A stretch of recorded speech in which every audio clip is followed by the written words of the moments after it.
This is the OFN Today on the Our Football Network as we take a look back at a big weekend in the NFL divisional round weekend. We now have 4 teams left for Championship Sunday coming up in 6 days. We'll recap the games. We'll preview Championship Sunday, take an early preview. Of course, Patrick Mahomes, his ability to make the game is going to be huge, so we'll talk more about that. We have a whole lot, actually, to talk about, both on and off the field, as I welcome in Ryan Dunleavy from the New York Post. Ryan, so how did you enjoy the greatest day in the NFL every season?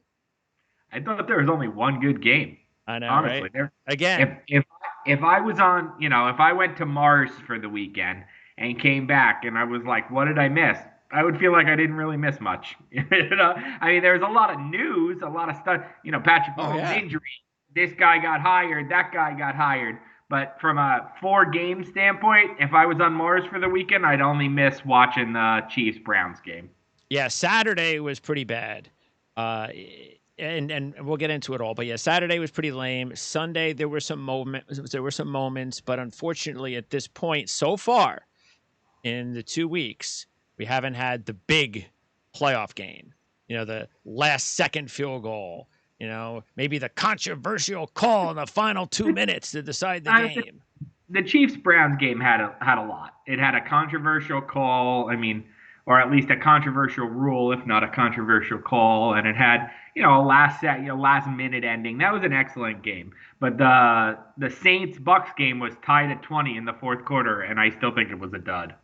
Yeah, and it was interesting because watching that game, you knew it was like, okay, I know I'm watching 2 Hall of Fame quarterbacks, but I also know I'm watching 2 Hall of Fame quarterbacks that are about to retire soon. You could tell. They are doing as best as they can under the circumstances. Brady obviously had the better game, but still, you can just see. Brady even had like 3 or 4 balls that it's like the old days. He would have had an extra couple of touchdowns. So it is what it is. And we've got a fantastic 3 out of, and maybe Josh Allen will one day be a 4, maybe. But we've got 3 quarterbacks that Patrick Mahomes can lace it up on Sunday, where you have Brady, Rodgers, and Mahomes in the same weekend. Yes, you have 2 absolute Hall of Famers and 2 guys. One guy who certainly appears like he's on his way to the Hall of Fame in Patrick Mahomes, and one guy who might be top 5 quarterback going forward and start next season. Yeah. If you start next season, who are your top 5 quarterbacks? Mahomes is in there. Watson's in there. Allen's in there. So, I think Allen is setting himself up to be the, foil to Patrick Mahomes, the way that, we've seen Rodgers and Breeze or Rivers and Manning or the other Manning and Brady. You always need a good guy opposite you. And I think that could very well be Josh Allen for Patrick Mahomes. All right, before we talk more about Allen and Jackson, let's start with the NFC. And the first game of the weekend was that Packer game. And it kind of went the way that I thought it was going to go. I think you felt the same way. Packers won by 14.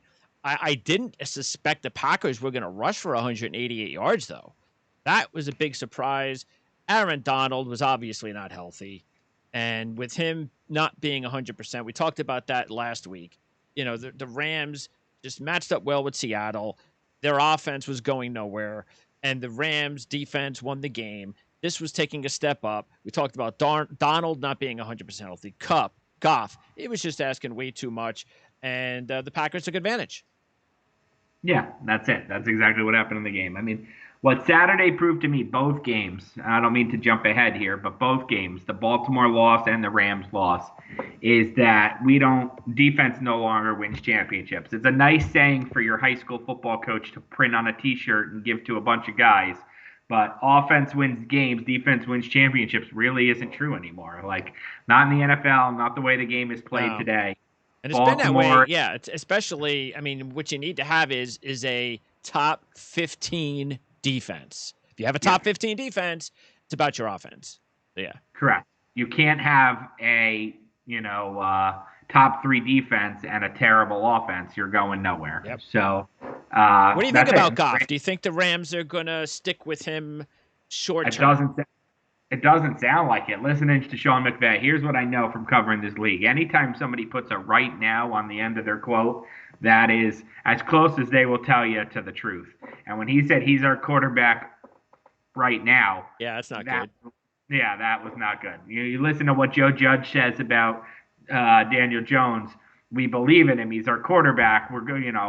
We believe we can win with him. There's no right now. There's no caveats around that sentence. Sean McVay on Jared Goff, caveat. So do I think he'll be the quarterback next year? I think he'll be on the roster and he'll be competing with Mariota or insert guy here who a Sam Darnold, somebody like that. He'll be competing against somebody else of equal caliber to see who can win the job. That's what I think the Rams situation will be next year. Yeah, that'll be interesting. I mean, and you brought up a name that if he were to get traded and the Jets were to go the quarterback route with their first pick, that does make a lot of sense. Is Sam Darnold back out in California? Maybe that'll change his career too. I don't think that's going to happen, but I agree with you that one way or another, the Rams are going to have somebody else in there. They have to. And it just also shows you that, and this is another topic that we'll get into, and that's the whole backup quarterback thing.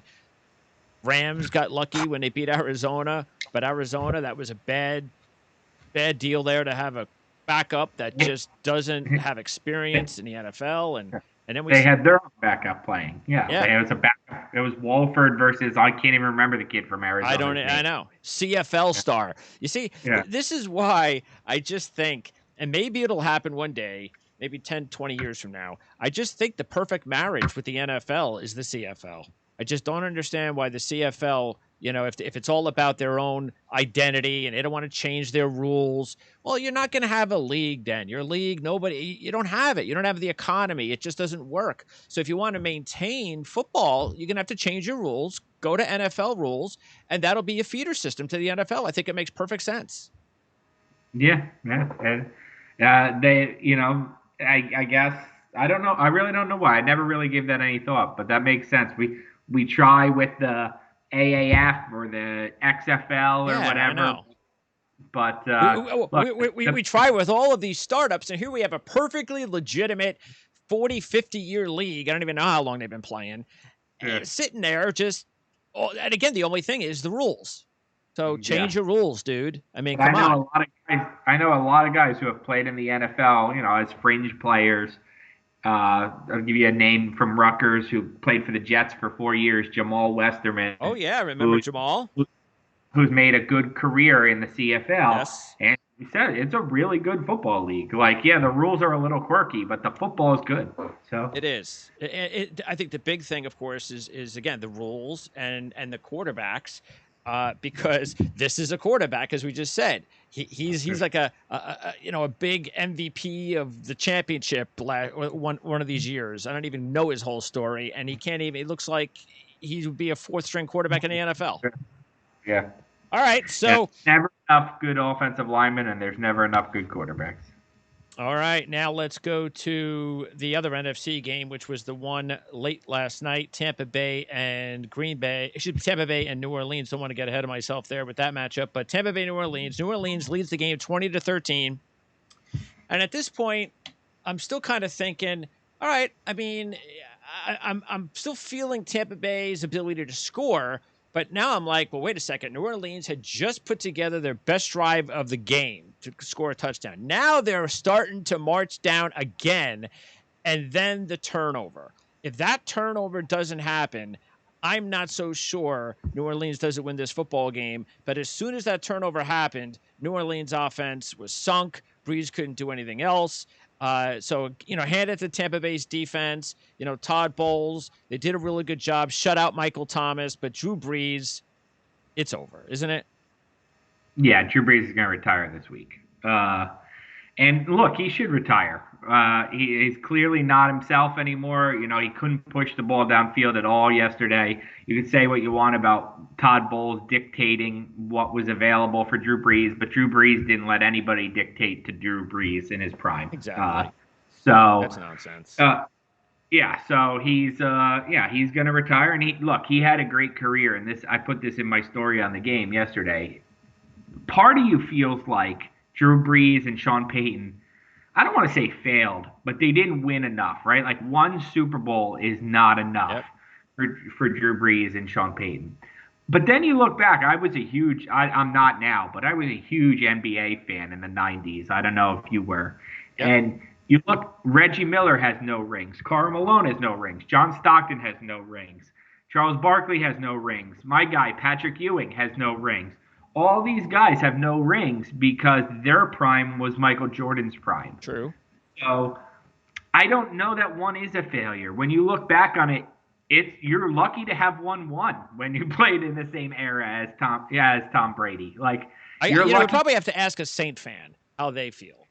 Yeah, Because I will say this is that, and I agree with you too, if the Saints were in the AFC, but without New England, I would have expected at least another Super Bowl or two, another Super Bowl appearance or two.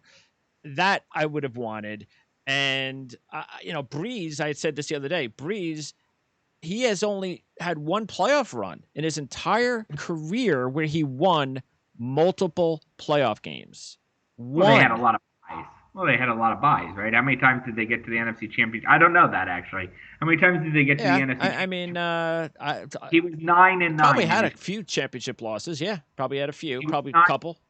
yeah, it was 9-9 in the playoffs in his career, and you figure 3 of those wins were in the same season. Well, that's So the point, though, is that you have to get to another Super Bowl because you got yeah, to win a couple of playoff games, another playoff season. I will give you that. I think he probably failed in that not reaching another Super Bowl, but I can't in this era. I mean, who's won the Super Bowls? Tom Brady won 6, Sure. Peyton Manning won 2, Eli Manning won 2. I mean, like those guys are all Hall of Famers. So it's not like I don't blame Breeze. I blame the it's fact not that like they're it was too both long. those. They spent too long of a period of time to get that defense going. Yeah. And as soon as the defense started to be a big part of their team, Breeze got old. It's not like there are a bunch of knockoff quarterbacks winning Super Bowls while Drew Brees wasn't Sure. winning them. Yeah. So Just look at Marino. That's the only reason Marino never went back to the Super Bowl is because their defense is stunk all the time. They had no running game. he wasn't going and he wasn't going against Montana probably won 3 or 4 during the course of Marino's career, but it's not like Marino was getting held back by Tom Brady. So he had chances and he didn't do it. Yep. So again, I don't not would I like to have seen them get to another Super Bowl? Yeah, but to me, there's no knocking Drew Brees' career. He won his one. He has all the records. He's a class guy. He did a ton for the city. To me, that's as good as you can. That's as good a career as you could possibly ask for. Anything else more than that is gravy. Let's compare Sean Payton and Mike McCarthy. Now, do you think because of the organizations, the franchises, that McCarthy being in a legendary franchise with championships and Brett Favre and then Aaron Rodgers compared to the Saints where they only won, they were a terrible organization. Peyton is the only coach that's ever given them respectability and they finally win a Super Bowl. It was almost, to me, it was like carte blanche. He could do whatever he wants for the next 10, 15 years, as long as they're winning, making the playoffs. He is a legend. But Mike McCarthy was doing a lot of winning as well. Maybe not as much as Peyton, but Aaron Rodgers being in the playoffs a lot, but it mattered more to the Packer people than it seems to matter to the Saints. It's like, it's okay. He's our guy, though. Peyton and Breeze, they're our guys. We have nothing else pro franchises in New Orleans. This is it. We love these guys. Yeah, I think that's part of it for sure. Is the organizational reputation sets a certain standard to be held to, and Breeze and Peyton far cleared the Saints standard, and McCarthy and Rodgers was like, okay, we've seen this before with Holmgren and Favre or Bart Starr and Lombardi. So it's like, get in line. But I also think. And we don't know. I don't know that we'll ever know. There's been some good reporting on it. The McCarthy-Rodgers relationship wasn't so. Yeah, that's true too. Yes. Like this. Yes. And Peyton and Drew Brees, you always got the sense they were like, brothers, basically. Absolutely. So, and look, I like Peyton. I think Peyton's better coach than McCarthy. So it's just, again, the defense. It's like McCarthy, and their structure, at least he had a GM. It was a GM and McCarthy. In Green Bay, Peyton, I know they had a GM, Mickey Loomis, but Peyton had a lot of power there. A lot more power in New Orleans than McCarthy had with the Packers. Mickey Loomis is an excellent financial salary cap guy. Yeah. Peyton obviously had a lot of say in personnel. Yeah. So, but it was, good for Peyton to finally get them to understand you gotta run you have to not just play defense, but you also have to run the football. You did a good job of building up the offensive line. They found Alvin Kamara. Look, Thomas had no catches in the game. Drew Brees is not winning a playoff game without Michael Thomas catching a ball. Well, yeah, what happened to him? He's one of the big mysteries of this season. Like, I know he was hurt, and then the teammates didn't like him, but he was unbelievable. He might have been the best. If you asked me to list the receivers in the NFL coming into the season, I might have put him number one. And he disappeared. He was injured a lot, and then when he played, look, guys play through injuries, and it's hard to knock a guy when he's out there playing through injury. And obviously, Michael Thomas wasn't 100%, but you got to give me something if you're out there. Yeah. You got to give me something. Yeah. You don't have to be yourself, but you got to give me something. Yeah. He gave me nothing. 0 catches. And 0 separation. It's not. You shouldn't even be out there then. Yeah, he is 0 separation. It was not, they weren't using him as a decoy or something. Yeah, pretty much, right? Every time they threw to him, he was glued. Yeah. Mike Evans did nothing in that game, too. Mike Evans had 1 catch for 3 yards. It happened to be a touchdown, but you're talking about 2 preeminent receivers who did nothing in that game, and I think that's kind of what made the game feel like a dud. There were 4 turnovers. The Bucs had 3 touchdown drives. All 3 touchdown drives started at the Saints' 40 or closer. And that was the whole game. Yep. That was it. The turnovers. Brady 199, Breeze 134 with the 3 picks, and both teams ran the football.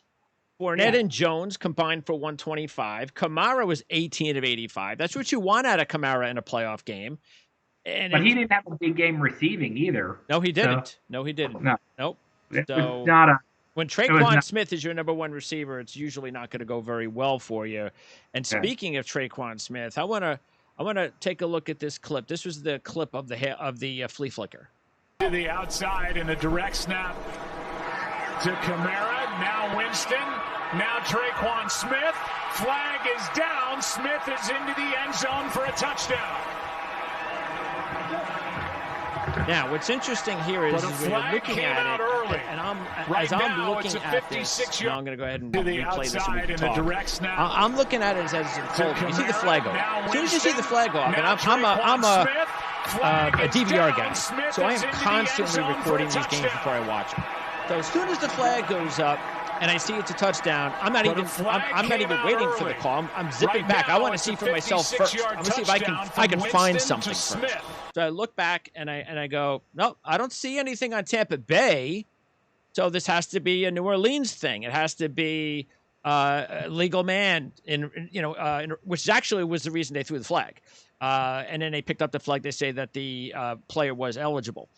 But the reason I wanted to show that was because it was so weird. It's a play like that in a normal season without COVID in a dome. The place would have went, first of all, bananas. Second of all, you would have kind of heard a little bit of the flag and the crazy crowd, and then the flag, maybe the fans are a little bit unsure.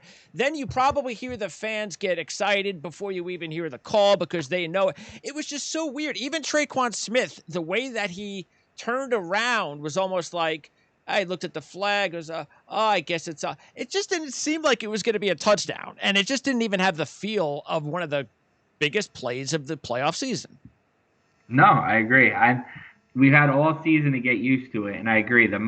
I didn't notice it live, the quiet, but watching it back, the thing that strikes me is, like you said, the reaction when the official talks. That's where you're used to hearing the fans drown out the official because the microphone's on. And to hear the quiet then, it's very strange. Yeah. Strange. I actually thought it was going to be New Orleans until they showed Peyton. As soon as they went to Peyton and he started to clap, Like, my first reaction was, oh, I guess that's good news for New Orleans. Then I was like, well, maybe he didn't see the flag. But then it Yeah. took me like another half a second to go, yeah, he probably did. And then sure enough, it was a touchdown. And yet, that still wasn't good enough. Usually when you get one of those flea flickers in a home game scenario, you stand a good chance of winning the game. But it really is, when you look back at that game, how that one turnover, if Cook doesn't turn the ball over, they got the ball at about the 35 at Tampa. They have a 7-point lead. They're probably about to take a 2-score lead. It's late in the third quarter. It's just a tremendously huge play. Yeah, I totally agree. And a great play by two. Look, what's Tampa done? They have all these old guys on offense, right? They brought in Brady and Gronk and Fournette. Not that he's old, but he's a veteran, obviously. And Evans has been there a long time. But they went out and built this really young defense. And Devin White is a second-year player. He scoops up the fumble. He has an interception. And Antoine Winfield creates it. Yep. And Antoine Winfield's a guy a lot of teams passed on because he's small. And so in the NFL, we're biased against small people. And Antoine Winfield can flat play. And too many people ignored it. Arians and Jason Lick said, no, he can play. We're taking him in the second round.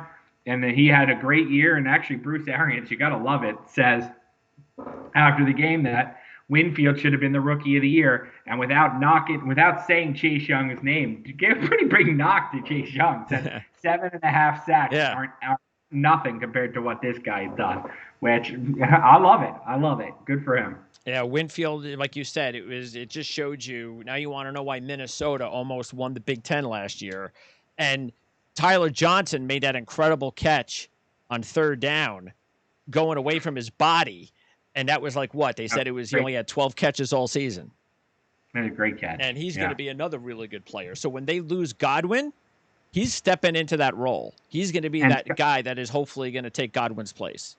And Scotty Miller can stretch the field. He's not a one or a two receiver on a good team, but he can stretch the field. He's got legit speed, Scotty Miller, and he made a big catch there in the fourth quarter too. Yeah, I mean, he was a guy coming out of Bowling Green. I looked at his numbers. I looked at him when I was scouting him, and I remember just going, man, I know this guy's probably not going to get drafted, but I mean, this guy just catches everything.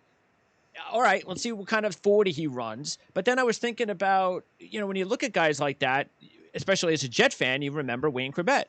And you go, hey, you know what? If he's got decent enough speed and he can catch everything in sight and he seems to be able to, run routes pretty properly, there's a role for guys like that, obviously, in the NFL nowadays. And Tom Brady and Edelman, they've basically made it. He's a little different than those guys, though. I think we kind of have a tendency to cast white receivers as, Wayne Corbett's and Edelman's and Wes Welker's. I think he's a little different. I don't think he's as good a like first down, move the chains over the middle kind of safety blanket. I don't think he's as good as those guys, but I think he's got better vertical speed than those guys. I think he probably fools some cornerbacks. Yeah, probably. Yeah. And that's because they look at him and they go, he's Wes Welker. He ain't getting by me. Yeah, exactly. He's going to run a 10-yard curl or he's going to run it in, and he goes right past you. Yep. Yeah. And so, I thought it was interesting that Brady, like a couple of his passes that were overthrown to Gronk, where it looked like he could have had a couple of big plays, including a touchdown. And the only thing I could think of is maybe he's throwing him the same way he used to throw him, but Gronk has lost a step. That's what I thought. Yeah. Yep. Same thing. Okay, AFC, the first game was on Saturday night, and Buffalo beat Baltimore 17-3 with 220 yards of total offense, 32 rushing yards. So, yes, it was not a pretty football game. And Lamar Jackson was able to get his big playoff win against Tennessee. But as we talked about last week, until he starts throwing the football better in these big games, it's not going to matter. I don't want to hear about how well he runs. And he had because the run we talked about at the end of the first half against Tennessee was huge, and he's a tremendous playmaker. And I have had a lot of positive things to say about Lamar Jackson. I don't come on here ripping Lamar Jackson. All I try to do is offer perspective, because I think there are too many people out there that still believe, and we're going to run a clip as well here in a second, like Dan Orlovsky, people who believe that he's on the rise. He's going to get better. No, he's not. Players like Lamar Jackson, who do not have accuracy in college, do not show accuracy in his first few years in the NFL, will not turn around and all of a sudden be 67, 70% accurate quarterbacks. The exception to that rule, and I agree with you, that is a rule. I'm just looking it up right now. The exception to that rule, I think, was the guy playing opposite him in that game. Because everything about everything about Josh Allen coming out of Wyoming, I know this because I was covering that, thinking the Giants might take him second overall, was he wasn't an accurate enough passer. You can't teach guys accuracy. It's, that you either have accuracy or you don't have accuracy. And then his first 2 years in the NFL, he was 52%, 58% passer. And then this year, why is Josh Allen take this huge MVP caliber jump? What changed about him? Well, he was a 70% passer this year. He's the one guy who it's changed for. But yes, generally I agree with you. Jackson's not accurate enough, and he's not going to get better till he changes that, and he probably won't change that. All right, let's take a look at this clip, and then we'll talk about it. The reason the Baltimore Ravens lost this game, I'm putting on the front office in Baltimore. They have to go get Lamar a number one wide receiver. Over the last 2 seasons, do you know what quarterback in the NFL has targeted tight ends and running backs in the past game more? Lamar Jackson. You know who's bottom 10 targeting wide receivers? Lamar Jackson. Buffalo decided we're going to line up and we're going to put 10 guys near the football, and we're not scared of you throwing the ball downfield because we're not scared of anybody going to make the play downfield. But I can't blame the loss on Lamar. I could blame that play swinging the game, but I look at the game in totality and go, Lamar's not the reason they lost. All right, so Orlovsky is definitely one of these Lamar Jackson guys, and he believes Lamar Jackson could elevate his game to a different level. And you know what? Like you said, maybe it's possible. I don't believe it's going to happen because I just don't. I'm not. I mean, even looking at the game yesterday and looking at, his footwork is just so bad, and it's just they have to do something about Roman. I know the running game is fine, and Orlovsky was bringing up a point about he started off with the front office, and they have to get him a number one wide receiver. That analysis, fine. You want to go out and get a number one wide receiver with size, I'm all for that, and I'll make him a better quarterback. But absolutely, that is not the reason that Lamar Jackson is playing like this. No, but that would help cover up some of his warts. No question. But that's why I believe that at some point they have got to do something with the offense that is not just about bringing in a wide receiver. I think they need probably a new coordinator. They need maybe some new, fresh minds, somebody to go in there to take that next step with Lamar Jackson. It's sort of it's pretty obvious right now and we all know one of the main reasons Gase is gone is because he just couldn't fix Sam Darnold. So I believe Darnold's going to get another shot because I believe that he could be fixable. And I think they believe he could be fixable. They're going to bring in a different coach, different offensive guy, different scheme that could be more friendly to Sam Darnold. That's what the Ravens have to do. But let's be realistic here too. Sam Darnold is here and you're trying to get him here. Lamar Jackson is here and you're trying to get him here. Like, you're trying to get Sam Darnold from incompetent to average. Oh yeah. You're trying to get Lamar Jackson from above average to, unbelievable. So, which is a much harder step to take, I think. But no, I agree with you. I agree with what Orlovsky was trying to say there, and I think he's as good as there is in this business as an analyst, former player who's an analyst, is you blame Lamar Jackson for that play, which lost the game essentially because, there was a terrible read and he forced the throw, and the play before that should have been a touchdown. He had Marquise Brown streaking open, and so the interception never happens if he throws the third down pass where he should have thrown it. So you can blame him for that. But is that why they lost the game in totality? No, because they don't have enough playmakers on that team. I mean, they're benching Mark Ingram, who's their highest paid running back. I mean, your playmakers are Gus Edwards, who I covered at Rutgers, nice player, undrafted. Yeah. Mark Andrews, a like 4th-round tight end, nice player, not Travis Kelce. Marquise Brown, nice player, not even A.J. Brown. They don't have enough. They don't have enough around him. They're asking too much of him. And that's why first step is you got to bring in a fresh new face to run the offense, because he's got to change the scheme. Because Roman's specialty was what he did with Kaepernick, what he's been able to do with Lamar Jackson, but we all know, everybody knows it. If it's about now Lamar Jackson's ability to throw the football, that has not been the specialty of Roman. So Roman has got to go. They got to bring somebody else in. Then, like you said, then it's about, okay, we have to now structure our salary cap better. We can't be putting all this money at the running back position and neglecting the wide receiver position. We have, and the offensive line too. Let's also keep in mind, he lost a big offensive lineman. His best offensive lineman, they still were able to run the football effectively. But again, when you're throwing the football, it's a lot harder to be an elite pass protection unit than it is a running unit. And they just have a lot of different things they have to do schematically with that offense. The Ravens are too set in their ways from the Ray Lewis, Ed Reed Super Bowl victory over the Giants. Let's let our defense win the Super Bowl.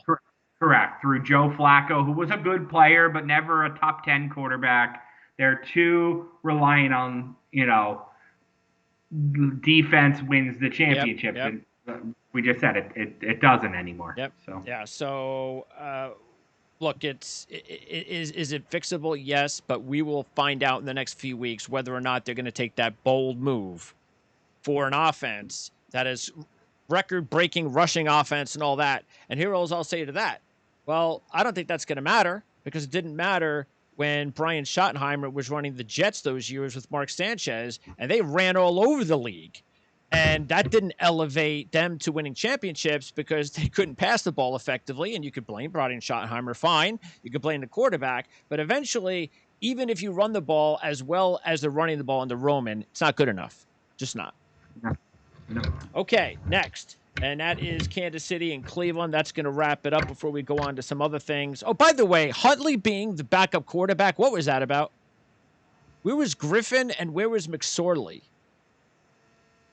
I don't know. I was like, okay, I know. Nice quarterback from Utah. He's a rookie. What is he doing as the backup in the spot? Huntley. Huntley, I thought, sorry. I thought for a second I thought you were talking about the Rams. No. Yeah, I don't know why he was in there. I guess because, if you watched him play there, he played the game like Lamar Jackson. I know, but wouldn't you rather have Griffin in that spot? They didn't change anything. I don't know. That was a good question. Didn't RG3 played the game that Lamar was out with COVID? And then he got hurt. He might be hurt. So. And then McSorley got hurt. And then he got hurt. Yeah. I don't know if he ever came back from that. I don't know. That's possible. Or McSorley got hurt against the Browns in the game where Lamar was getting the IV in the locker room, right? Yeah. McSorley got hurt in that game. Yep. So McSorley might be out for the season. He might not have come back. And then that guy just kind of ran all over the field. Look, that guy had 2 chances. Look, everything had to go perfect for him. Oh, yeah, he had the guy wide open, yeah. He had the guy wide open and missed him, and then if that's a touchdown, you don't know if the rest of the game plays out the same. But if that's a touchdown, they're down 7, and then he has a 4th and goal later in the game, and throws the ball high to Mark Andrews. So he certainly had them positioned for 2 touchdowns, and they got 0. All right, Kansas City over Cleveland, and this was definitely the best game of the weekend. And Mahomes goes down with the concussion. Yet Chad Henne, boy, I'm a Browns fan, and I'm looking at 3rd and 14, and Chad Henne a quarterback, and you allow him to run the ball 13.5 yards. That everybody wants to talk about the 4th down play. That allowing Henne to run the ball 13 yards is just unacceptable. But yeah, absolutely. They dropped into a zone. Didn't think they had to worry about Henne running. Smart play by Henne, a guy who's been in the league for 13 years, to recognize he had the room to run. I thought it. I agree. I thought that was the bigger play, but I want to talk about the fourth down play for a sec, because if you've covered the league for as long as we have, then you know Andy Reid had all these shortfalls in Philadelphia, right? Where he was knocked for he giving up on the run too early. He just wanted to pass with McNabb. He always loved to pass on 3rd and 1. He he didn't coach the way other coaches in the 2000s coached, and put a fullback in and run the ball on 3rd and 1. And people wondered then, is Andy Reid ever going to win the big game?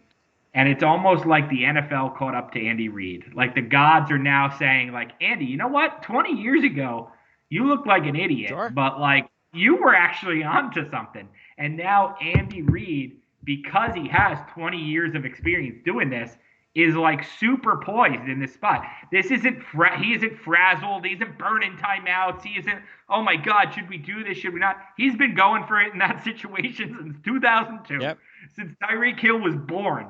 So he had no problem doing it. And I tweeted this out yesterday. In that situation that the Chiefs were in, 25 coaches run the ball on 3rd and 14 and then punt. Bill Cowher even admitted he would have done that, and he's a great coach. 5 coaches on 4th and inches punt the ball. They say, we took our shot on 3rd and 14. We're going to punt on 4th and inches. Yeah, You might have half the league that would have punted. I think it's 25 would have ran it on 3rd down and punted. 5 more would have punted on 4th down. That's 30. And then Bill Belichick would have went for it on 4th and inches, but he would have done a quarterback sneak. Oh yeah, Brady his typical sneak. Correct. Yeah, correct. And then the only guy that leaves one guy, 25 punt on after a 3rd down run, 5 punt after a 4th down, 4th and inches, and then Belichick goes for it with Brady, and the only guy in the league, I am certain of this. The only guy in the league who passes on 4th and inches is Andy Reid with his backup quarterback. I mean, and again, he's been doing it for 20 years, so he's just Joe Cool in that spot. You know what I mean? Like it was the perfect situation. America was stunned he did it, and in the moment, and as I sat there and waited for the Bucs Saints game to start, I was like, you know what? I shouldn't have been surprised he did that. Not at all. Yeah, because you're thinking. Remember when the Dolphin Raider game happened, and the Dolphins had the ball where they had it with the time they had. Remember they showed that stat of less than a minute to go, no timeouts, where you are, how many teams have actually scored, and it was like none in like 50 years, whatever it was. That was almost the same situation. You could have punted. Cleveland could have had the ball at the 15 or 20. A minute left, 55 seconds left, no timeouts. They need a touchdown. They're not going to score a touchdown. Nobody scores touchdowns in that situation, but it didn't matter anyway. Andy Reid went ahead, and he trusted his offense more. And why shouldn't he, right? Because this is what we talked about, too, with some of the play calling earlier in these playoffs, whether it was Tomlin, whether it was Vrabel, deciding to punt, we'll do it this way. And here's Andy Reid in a situation where, I don't know, he probably had more right to punt than those guys did, and he still went for it. No, the football today rewards aggressiveness, not conservative play, and he was rewarded for being aggressive with his backup quarterback. If it's Mahomes, I don't think anybody's surprised that he goes for it for them. The stunning part is he trusted Henny, and Henny rewarded him. And good for a guy who's bounced around the league for 13 years. And we were just talking about the backups. And this is why now Chad Henne, you could say what you want as a starter, but he's been in the league long enough, and this is what you can expect from him. Now, did he have a bad pass that was intercepted? Yeah, that was pretty bad. But still, how many of the other backups that we talked about could have been able to pull off what Chad Henne did in those last couple of plays? And he's not the kind of guy that can go beat out Jared Goff if he went to LA. Not at all. He is just what he is. He's much like Colt McCoy or Josh McCown or one of those kind of guys. He can come into a game and get you across the finish line. Now, the difference is will Mahomes be back next week? Because Henny, you don't want to start next week. That's different, especially after you've already seen him and he's had his moment. So that is not the scenario. Look, watching whenever you see guys with the concussions, quarterbacks especially with the concussions, in the manner in which Mahomes left the field, it's just, to me, it seems pretty rare that they ever do come back the very next week. But you do, but if it's 7 days and if it's the average player, and that's what we're going to go on, average player, 7 days, do you think they're going to come back from the concussion? We would all say, yeah, probably he will make it. Vegas happens to think he's going to make it because the odds right now say 3 Kansas City. If they didn't think he was going to make it, there'd be no line, or maybe it'd be a pick 'em. So most people think he's going to play, but that doesn't mean he won't have a setback at some point this week. Correct. Yep. That's why independent doctors are involved, and there's a hard line protocol and whatnot for exactly this situation. Now, as far as Cleveland's point of view, like I said, real tough because first of all, you had the play by Higgins, and you could look. We'll talk about touchback rule too, but the play, Higgins can't do that. Matter of fact, Stefanski even commented on it. He didn't throw his player under the bus because he did it he was very slick in the manner in which he said it. He praised Higgins for his going forward attitude, but he also kind of let everybody know, hey, we teach, this is something we teach. It's first down. You have to know the situation. You do not, that's not what you do on first down. You don't attempt to because that's such a negative play for the offense. You have to know the situation. So I blame Higgins. I also blame the officials for missing, the helmet to helmet. It seems like they always catch helmet to helmet every time, but here it is, helmet to helmet, a huge play, and nobody catches it. I think everybody was so concerned with the touchback that they just completely, their eyes weren't on helmet to helmet. I agree. I think that's exactly what happened. Yeah. Joe Judge and Bill Belichick both have a rule, I'm sure other coaches do, that you only reach the ball out like that on fourth down or 2-point conversions. Yep. So I'm sure other coaches do. Sounds like Stefanski does. You got to blame Higgins, but the missed helmet to helmet, I don't understand why helmet to helmet's not reviewable. Never understood. I honestly, Greg, I know we have enough replay in the sport. We talked about it. I don't understand why everything in the NFL isn't a judgment call, everything that isn't a judgment call, holding, for example, should be, everything except that should be reviewable. I really don't understand why it's not. You know what I mean? I just, why? That's clear. Put on the replay, helmet to helmet. It's, I don't understand. Why is that not reviewable? I've never understood that. I guess because the refs don't want their every move scrutinized. Well, electronic umpiring is coming to baseball, so officials have to get used to it, I guess. It'll be interesting if something like this happens in an even bigger spot. I mean, it seems to, end of the game, last minute, Super Bowl, championship game. It happens not against Cleveland, but it happens against the Chiefs, I mean, we saw it 2 years ago with the pass interference in the Rams-Saints game. Yeah. And it was, you can't get a bigger spot. Well, that's what happened, though. Well, yeah, but that's why they went into that the very next year. They changed the rule. And then they changed it back. And then they changed it back. Yeah, I know. Yeah. Look, Cleveland has nobody to blame but themselves anyway.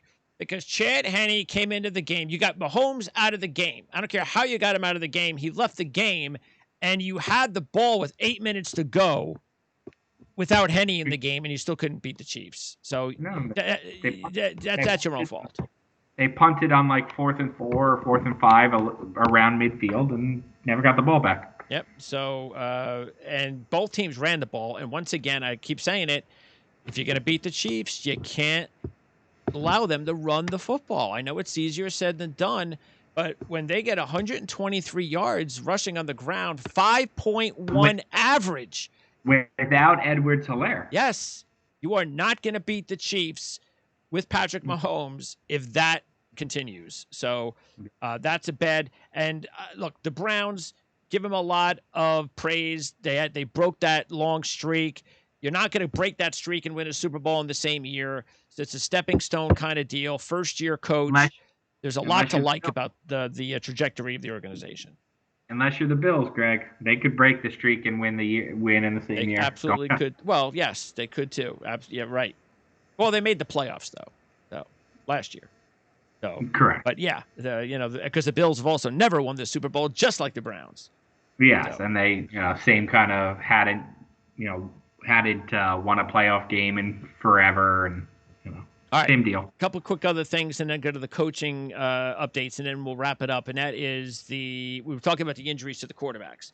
Murray goes down. Jackson goes down. Now, Mahomes is a separate subject, but not. Okay, so here's what I'm trying to get to. First of all, and we even talked about it last week, this is what we always talk about around the draft when we're analyzing certain players. Kyler Murray and Lamar Jackson specifically. They have to run the football to be effective. Sort of like Mariota. We saw him, how well effective he was with the Raiders when he was running the ball. What's the problem? If you maximize Mariota at his best, he has to run the football more. If he has to run the football more, he's going to get beat up like he has in the past, and he's not going to be a 16-game starter. With Kyler Murray and Lamar Jackson, you have to play him to play him. I get it. But you have got to put competent backup quarterbacks behind these guys. You can't have Trace McSorley and Huntley and guys like that. And we talked about the CFL dude for Arizona. And then with Kansas City, this should be a reminder to Andy Reid. I know it's kind of nice to call, and I'm not even, look, you can say what you want about it could happen on a sack, but I won't put Patrick Mahomes in any situation where he's running the football. I'm sorry. I mean, why?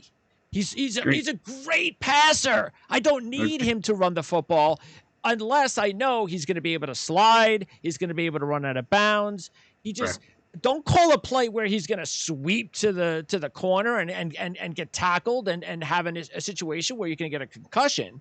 No, that one's on Andy Reid. Maybe that's a wake-up call. I can't put Patrick Mahomes in those situations anymore. Correct. You can utilize his running ability when it's 3rd and 8 and everybody's covered and he takes off on his own. That's a weapon you have in your arsenal. But to call designed option rollout runs, you can't be doing. Patrick Mahomes is too valuable to do that. I totally agree. All right. Also, Tony Romo. I know it was interesting because there was some fans got a kick out of a specific play call during the game. That was the end of the game. I actually got a kick out of most of the game because, and I think Romo's I've never had anything. I don't think he's a bad analyst. I think there are tons of bad analysts. I think he's okay. I think he's excellent. The thing I would want to see more and less of, to me, I think he's 75% fan, 25% analyst. I want to make it 50-50. That's all.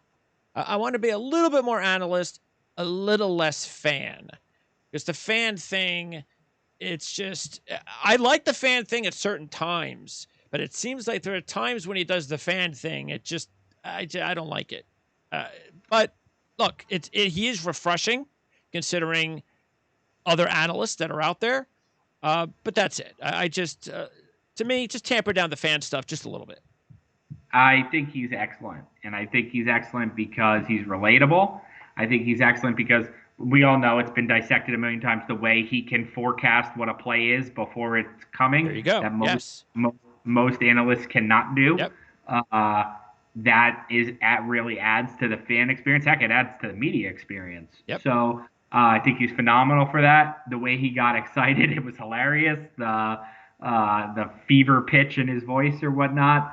I just think like anything else, Greg, like I don't, my writing right now isn't quite, being a print or online media journalist isn't what it was 20 years ago. Being a coach, as we've just talked about, you have to be more aggressive than you were 20 years ago. Everything changes in sports. I don't mind that he is excitable and, forecasting plays and whatnot. I don't mind it. He doesn't have to do the job like Phil Simms did it in 1997 or like Frank Gifford did it in 1975.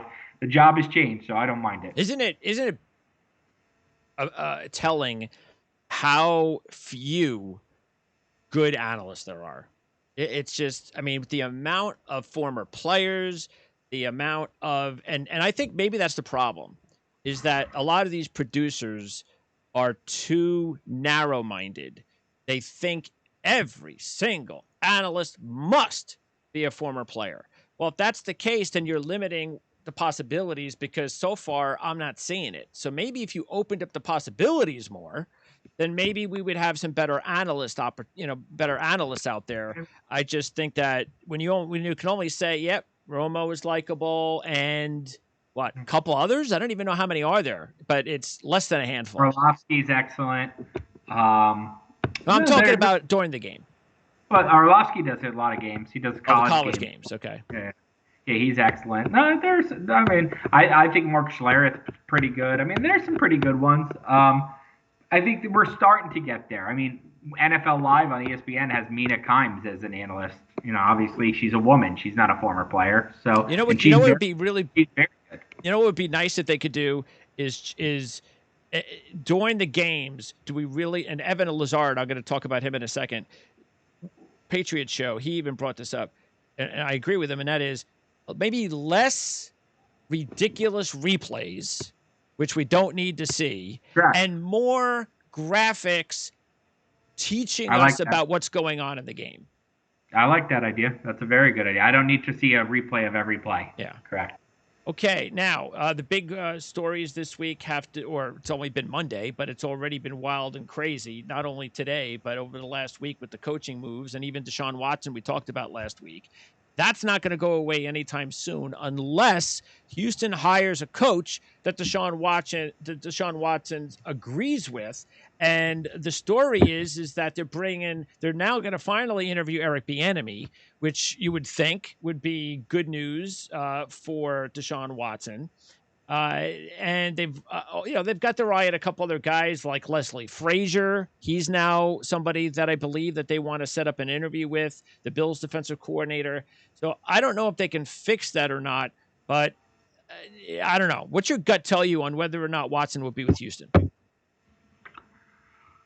Nick Cassero certainly didn't take that job to trade Deshaun Watson. You would think not.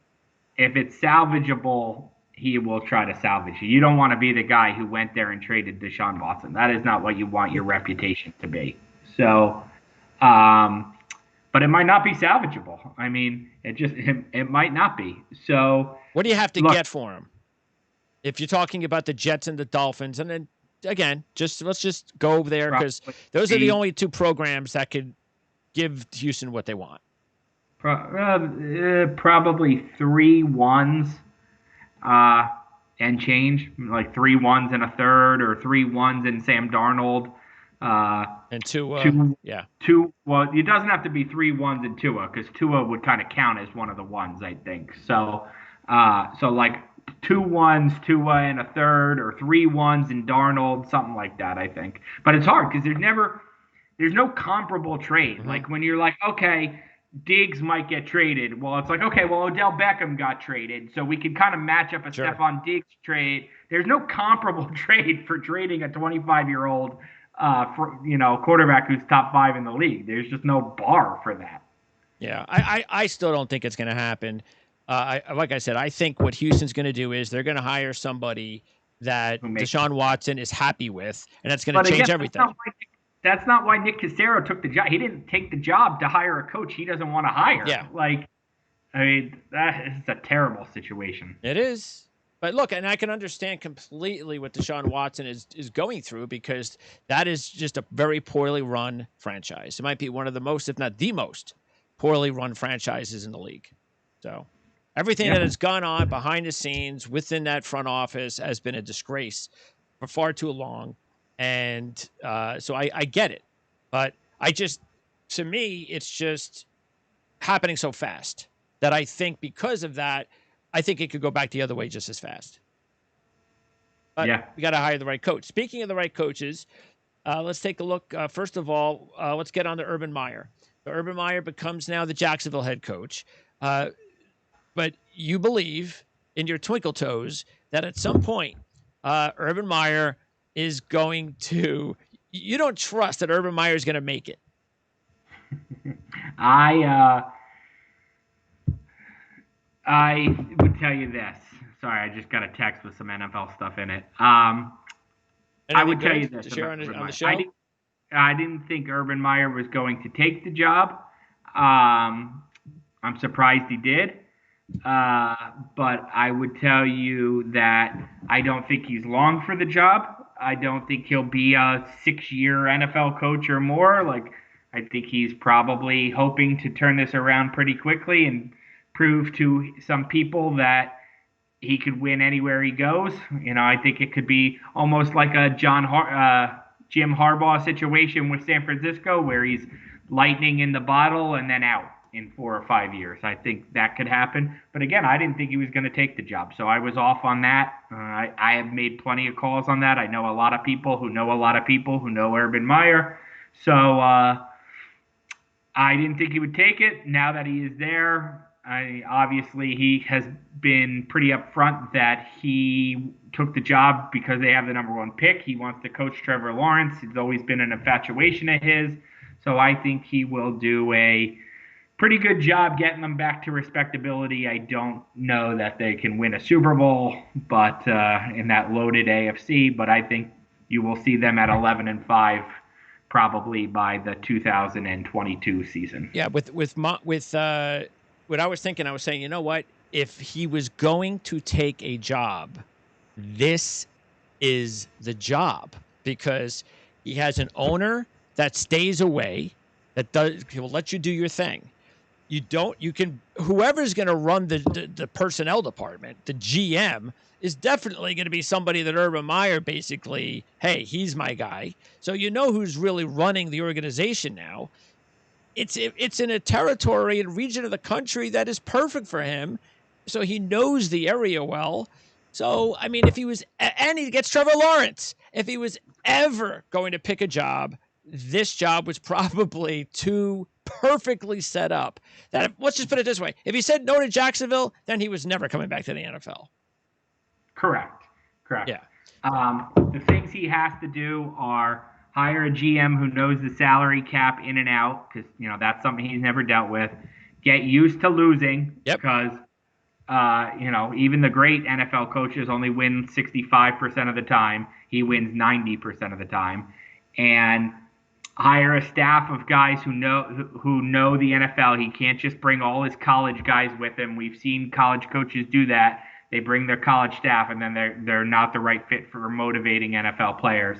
In some ways it's an easier job in the NFL. Coaches say that all the time because recruiting is such a round the clock thing. The NFL job is easier. In another way, it's much harder because it takes some the talent's better, so it takes some motivation. You're not, these guys are making more money than you. In college, that's not the case. You're making $200,000 as a defensive backs coach, and Janoris Jenkins is making $65 million, and you got to tell him what to do. It's a harder job. Yeah. So Jacksonville, it's good for the league. There's no question about that. To have Jacksonville looking like they're now set up, so that's good. David Caldwell, he's the one that will be replaced. What do you think about? Because out of the GM candidates, Jerry Reese, Ray Farmer, Trent Baalke, Rick Smith, and Louis Riddick. Quickly on Jerry Reese. Jerry Reese wants to get back into the NFL. My colleague at the Post, Paul Schwartz, wrote an interesting column on why Jerry Reese should be back in the NFL. Look, Jerry Reese won 2 Super Bowls as a GM. It's hard to do. The first one obviously was with a lot of earning. Of course, he's players, so what? He drafted a lot of guys for the second one. Jerry Reese is a good GM. He hopefully has learned there's more to being a GM than, hiding away and drafting players and signing free agents. But, he did a good job as the Giants GM. Do you think he would be a good fit with Urban Meyer? I don't know about that. Urban Meyer's got to have Urban Meyer. I think Urban Meyer and the guys around him can evaluate talent. He needs, and this is almost a crazy thing to say, like, he needs one of those capologist GMs. Yep. Like he needs a guy almost like Mickey Loomis. Like he needs a guy like that who he trusts. He doesn't need somebody with a keen eye for talent. Yeah, so so maybe Reese, definitely not Riddick. So, maybe that's why Ray Farmer, because you would think any of those Cleveland GMs, why would you want that guy? Well, maybe that's what, I don't know the Browns, Ray Farmer, but maybe that's what Ray Farmer specialized in. So I don't know. Because you're not going to want a guy that specialized in talent for the Cleveland Browns last year. So, yeah. Okay. Jets, Robert Saleh. This is the first time in a very long time. This is even the first time probably since Bill Parcells, because I remember really pushing for Rex Ryan to get the gig. But I remember when I did it, there were a lot of Jet fans who had no idea who Rex Ryan was. So This is a different situation. All Jet fans really like this. The league likes it.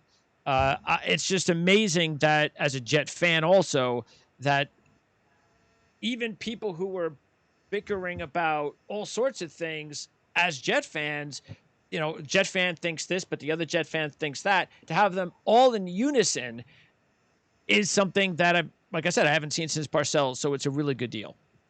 It's great that the fans are excited. I think it's much more important that the league is excited. And I made a lot of phone calls on Robert Saleh on Friday. I talked to Gary Kubiak, who was the Texans head coach when Saleh was an intern there.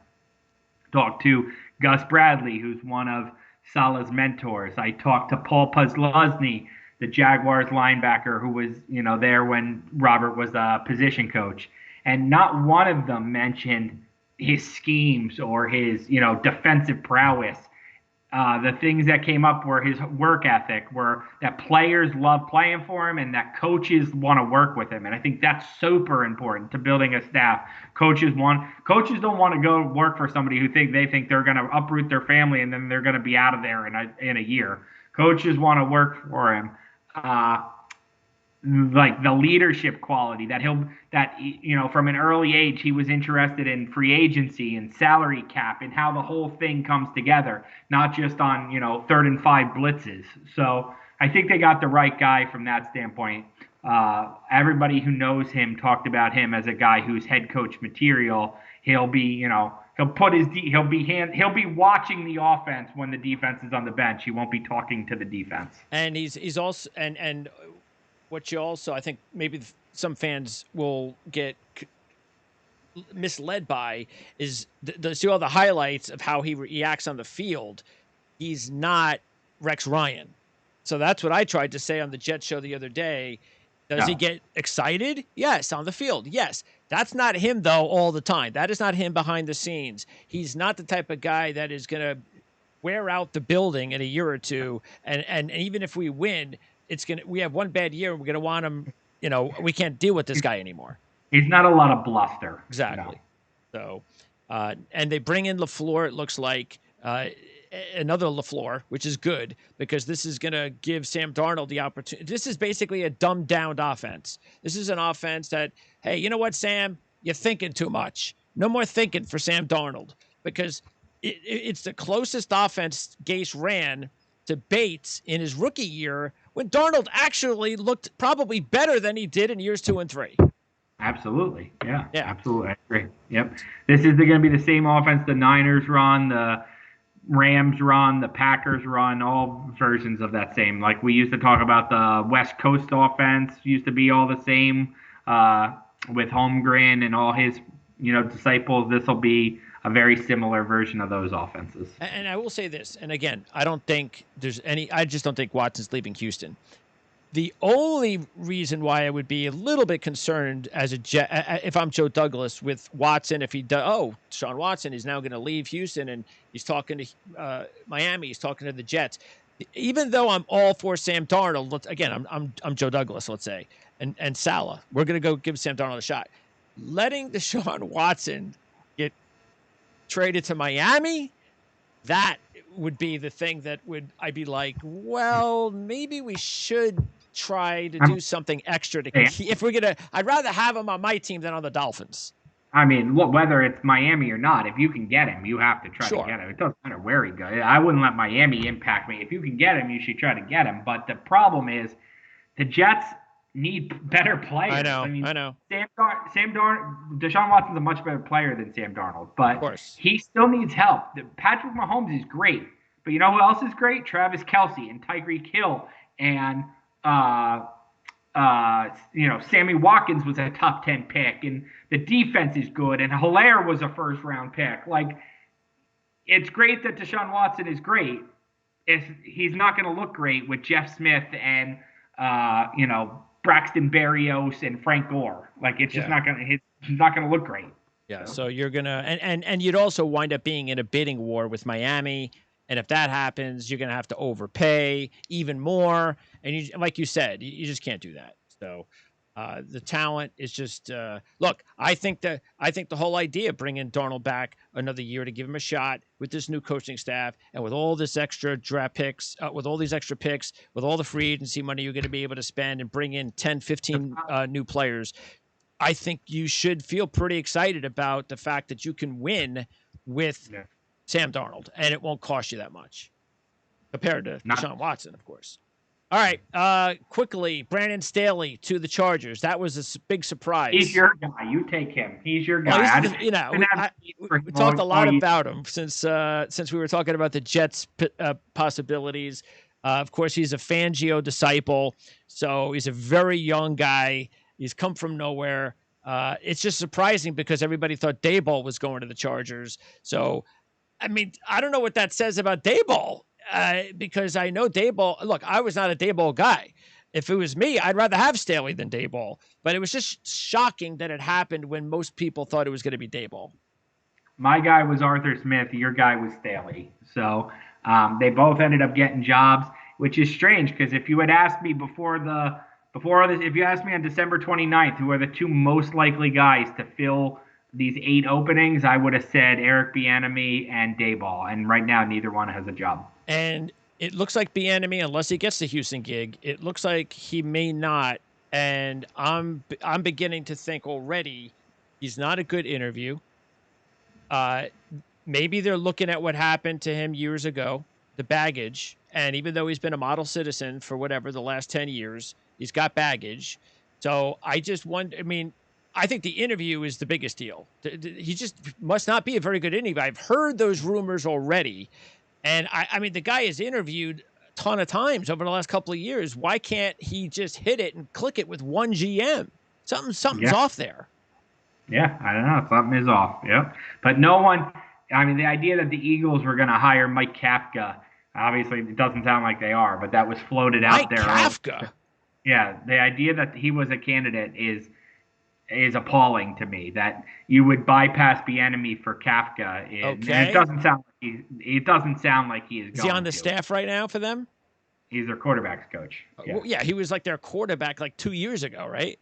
He's their quarterbacks coach. Yeah. So, let's take a look at this quote from Evan Lazar. Well, not this quote, but I was talking to Evan, who does the Pat Show, and basically what he said. I was asking him about Josh McDaniels to the Eagles because there's a lot of rumors out there, hot and heavy, that Josh McDaniels is going to go to the Eagles. So I asked Evan, okay, what have you heard about that? So Evan said nothing final. Basically, what I'm hearing is that both sides are stuck without a better option. So this likely gets done basically out of necessity.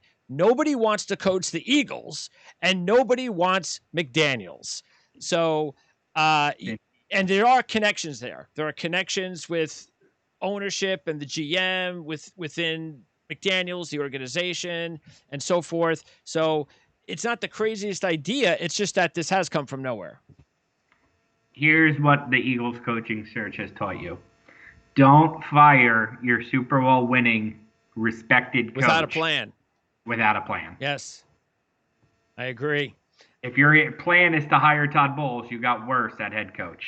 If your plan is to hire Josh McDaniels, you got worse at head coach.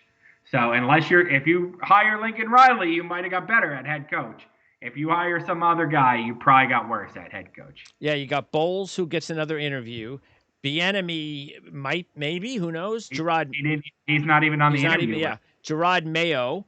You got Deuce Staley, we heard his name. Joe Brady, I mean, he's a possibility.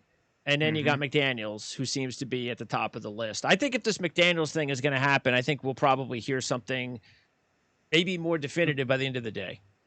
Probably, yeah. Washington. What's that? Except he's about as definitive as Urban I know, Meyer. right? Yeah, that's true too. Washington needs a new GM, so we'll follow that story. They didn't have one last year with Bruce Allen. Also, Detroit, they hired their GM, LA Rams scouting director, Brad Holmes. He replaces Quinn, and now they're going to hire Dan Campbell. What do you think about the Dan Campbell hiring? A lot of people compare him to Bill Parcells. A lot of people, and that's obviously super high praise. He comes from that Sean Payton, Bill Parcells tree. His name was floated every time the Giants had a coaching search in the last 5 years, 3 of them. His name kept coming up.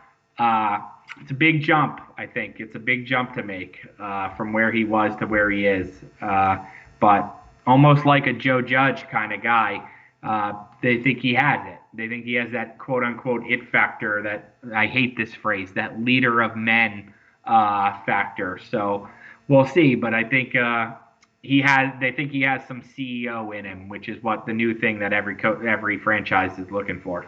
John Elway has decided that he's no longer going to have the final say on personnel decisions, so George Patton will. He spent 14 seasons with Minnesota as VP of player personnel. He's been a hot GM candidate for the last few years, so that's a good deal for Denver, because actually they've picked up a couple of decent young players over the last couple of years. But yeah, Elway, give him a lot of credit. You know, the ego isn't that big, apparently, that he understands that. And look, on the outside looking in, we don't live in Denver. We have to understand how big of a sports icon he is in that community. I just never understood how much he got ripped, because here's a guy, I know the drafts didn't go well. I get that. I really do. But here's still a guy that went out and got Peyton Manning and won the Denver Broncos the Super Bowl. So he hasn't been the worst GM in the NFL. Far from it. He's had a hard time getting a quarterback who isn't Peyton Manning, though. That's true. Paxton Lynch, Tim Tebow, Drew Lock, not good. Maybe Denver will bring in Kirk Cousins. Because he'll be on the market probably. Carolina, they will replace Marty Herney with Scott Fitterer, the Seattle VP of Football Ops, to run their organization. Another organization that kind of did it the weird way by hiring the coach and then getting rid of the GM and then bringing in the GM after the coach. So we'll see how that works out for Carolina. Do you believe Doug Peterson will be the offensive coordinator for Seattle? I do. I think Doug Peterson wants to go somewhere, get right back into it, and that seems like a good fit. That would be a perfect job, I think, for him to go somewhere, have success, and be like the #1 hot candidate next year. And finally, Arthur Smith, the head coach at Atlanta. That's your boy, Arthur Smith, replaced Dan Quinn. Terry Fontenot is expected to be named GM to replace Dimitroff. He's been with New Orleans, pro personnel guy for many years. So Arthur Smith to Atlanta. You must like it since he's your man. Yeah, I don't know him, but I just loved his resume. I just thought he was a guy. If I was hiring somebody, that's probably who I would have hired. I loved what he did. Love what I've heard about him from other people. So, yeah, I mean, look, that's a tall job because you got to figure out what to do with Matt Ryan. What if Matt Ryan or Matt Stafford ends up in Washington? Then the NFC East could have a very different look next year. That could happen because, again, Atlanta finally gets an offensive coach. Also, this is a guy that's going to want to build that offensive line and turn them into a running team. The complete opposite of what they are right now, which makes you wonder whether Julio Jones will be there next year. I don't think he will. All right, because they could still get, a pretty good. What do you think? They get a second-round draft pick for him at this stage of his career?